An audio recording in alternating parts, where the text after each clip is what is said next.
औज़ुबिल्लाहिमिनश्शैतानिर्रजीम बिस्मिल्लाहिर्रहमानिर्रहीम।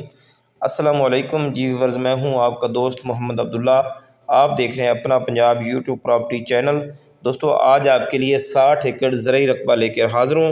उम्मीद है आपको पसंद आएगा। दोस्तों, वीडियो मुकम्मल देखनी है और वीडियो देखने से पहले चैनल को सब्सक्राइब और लाइक करें।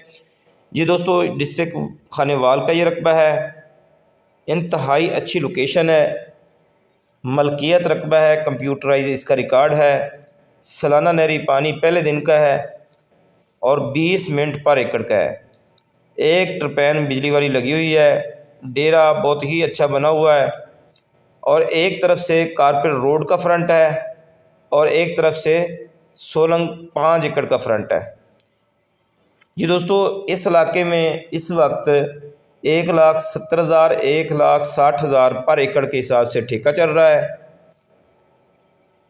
ज़ेर ज़मीन मीठा पानी है।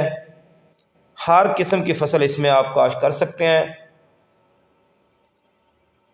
जैसे कि मकई इसमें इस वक्त काश्त हुई है। इसके अलावा आलू, कमाद वगैरह, मुंजी, ये आप काश्त कर सकते हैं। दोस्तों, इसका जो फाइनल रेट है मालकान की तरफ से वो है 27 लाख पर एकड़ का। तो उम्मीद करते हैं कि यह रकबा आपको पसंद आएगा। अल्लाह हम सब को अपनी हिफ्ज़ व अमान में रखे। मुझे दीजिए इजाज़त। अल्लाह निगहबान।